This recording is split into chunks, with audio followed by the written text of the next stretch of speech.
And she's going to do a song that will knock you out of your socks. And what do you think it is? New York, New York. New York. Liza Minnelli.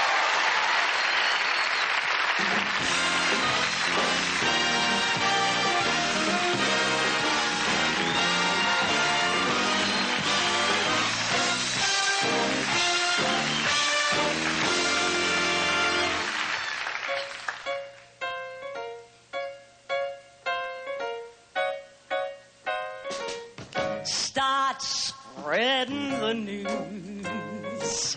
I'm leaving today. I want to be a part of it. New York, New York. These vagabond shoes are longing to stray and step around the heart of it. New York, New York. I want to wake up in a city that doesn't sleep, to find I'm king of the hill, top of the heap. My little towns are melting away. I'll make a brand new start of it in old New York. If I can make it there, I'd make it anywhere. It's up to you, New York, New York.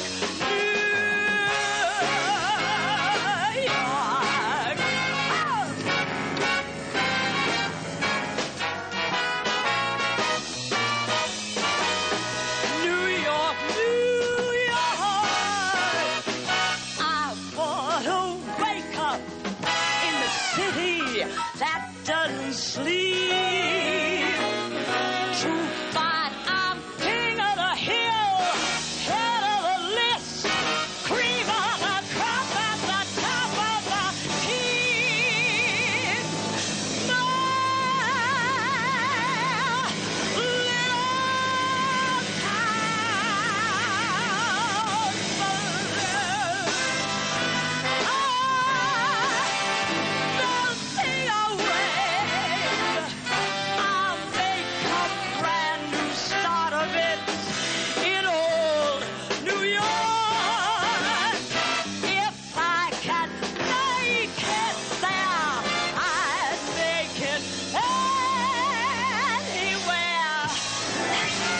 Come on, come through, New York,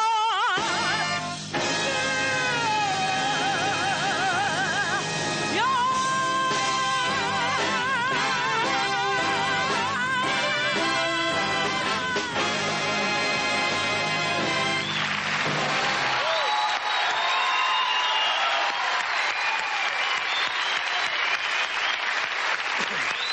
Oh, yeah.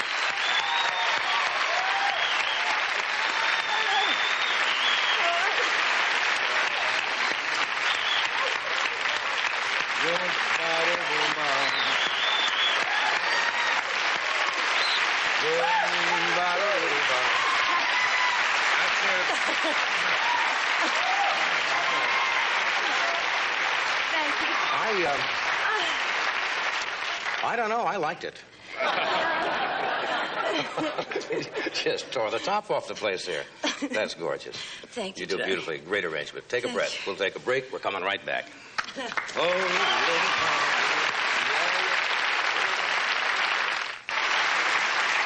Anyway, if you just tuned in, you people at home, you missed a great song there. You originally did that in Act 2, right? The show. No, it came from the movie. The movie, New York, New of course. York. It But was you written by did it. Fred Ebb and John Kander. But didn't you do it in a play? No, just in the film, and then every place else I could think of. Yeah. You know. Well, I've seen you do it in concert, but I thought you did. What am I thinking of? You're one man. You're thinking of one City lady. Lights. Yes. City Lights. Yes, which yes. is another song they wrote, which is lovely. Yeah. Are you a night person or a day person? It depends on what I'm doing. If you know. That's true. I suppose if you're eating Fruit Loops, it would be in the morning. Although Fruit Loops aren't bad. Well, I don't know. Have you tasted Fruit Loops? Yeah, some people do not function well. I'm a slow start in the day. When I get up, I don't, unless I sit down and read the papers and have some coffee, I'm not Mr. Nice Guy for a while. Later on in the day, I start to come around. How about you? Some people... Oh, do you? Well, no, come on, you... Let's hear it. You've got... Well, I mean, you said later on you come... You mean you become Mr. Nice Guy later on? I didn't say Mr. Nice Guy. Oh. I become... I wonder how much coffee you needed. A little...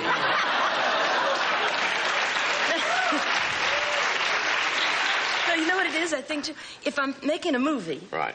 Then you have to get going early, or have to get up so early. That's right. 4:30 or 5, and you become a day person because of necessity. Right.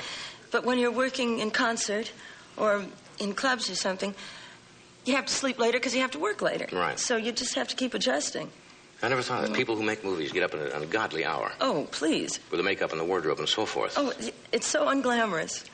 Yeah, but in the movies, you can sing later in the day, can't you? I mean, you could, and as most movies very often do, you pre-record and then lay it on the soundtrack sometimes. Yes. Now, in concerts, you have to sing when you have to concert, sing. when the red light goes on, that's it. Yeah. Also, you're New York versus Los Angeles. That's an old... People say I have to live in New York because of vitality in its city and so forth. Well, I think I found a solution. I love New York so much, but I was born here, and I like it here very much, too. So I just keep moving. Yeah. I just keep traveling and singing, and it sort of works out, It was a quote attributed to you, something about the people here are lethargic or appear in lethargy, even if it's raining. They act like they have sunstroke or something like that. I think I was talking to a record person, and I said sometimes it seems like people out here are on 33 1/3. And everybody else is just... And New York is 78, it's just like this. Yes, sir. You're right. Let's talk about it a little bit. Okay. Okay. Well, it was probably one of the funniest scripts I've ever read. And its real appeal to me was the fact that I could work with Dudley Moore and Sir John Gielgud. And... Now, Dudley is naturally, by nature, a funny man. Now, hilarious. Is John Gielgud funny in this? John Gielgud is a scream in this. He is really funny in this. I don't think in this clip you get to see very much of it. But, well, it's like, remember when George C. Scott... It was a fun part for me to do. I just come in and out of it. I drift in and out. But it was something that I wanted to do simply because I wanted to work with Steve Gordon, Dudley Moore, and Sir John Gielgud. Yeah. I don't know why I say that John Gielgud could not be amusing, because I remember George C. Scott has done comedy, and you don't think of it, and then all of a sudden you see it, and it's hysterically funny. Oh, he can be terribly funny. Yeah. His timing is just... So is this film clip we're going to see... This is when we first meet. It's an old-fashioned story. Right. Done in a new-fashioned way, I guess. It's like a Capra film, almost. Okay. It's about a rich guy who's like the bad sheep of the family. And that's Dudley. And I'm a girl from Queens who he meets stealing a tie at Bergdorf Goodman. And he falls in love with her, and he's supposed to marry a girl who's as wealthy as he is so that the family's money can continue and everything. And to see the end, you have to go see it. But this is when we first meet. Here's a little clip from Arthur. Steal something high.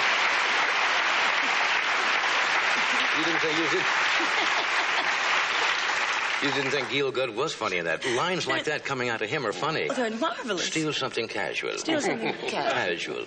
He just says wonderful things through the whole picture. Steve Gordon, who wrote it, is marvelous. I hope it's big for you. I know you have to run on it because you got to go over and check all the sound and stuff for your opening tomorrow night. Yes, sir. Thanks for being here. I hope it's a smash. All right. It's always great to have you here. Thank you.